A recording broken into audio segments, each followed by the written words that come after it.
it was promised to be given at the end of May, but still not given by the university. So there's the issue that entire class of BSc Agriculture, the first batch, which has passed out in May, has come over here. So now we discuss the issues with the press. As the university has not given our results, we will because the most of them have even applied for jobs, even after all over India level JNF exam. So they need to upload their results. So students are facing a lot of problems because of getting of the result which is supposed to be given by the university. So that's the issue we are here to discuss. Why it is not declared? What is the reason for not declaring? The university is saying the ordinance is not given approved by the governor, and even the format which was our college supposed to give about the result was not given.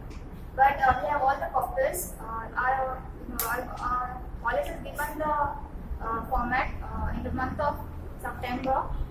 The transcript and the syllabus copy was given. Even the result from first to we have 8 semesters total. So from the first to 7th semester, all the results were submitted in December, 11th of December, and even the 8th semester was submitted in March.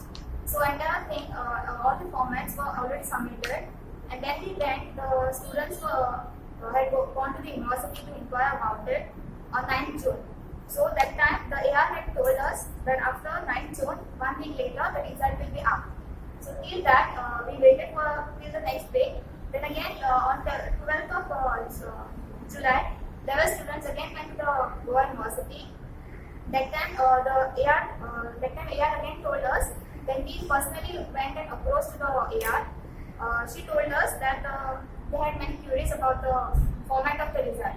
So those were not solved by the college, but our college had already given the formats in the May itself. So they had 1 month time, 2 months time actually, from May to July to clarify their queries. But they have not taken that, and they are raising that point now at the last moment.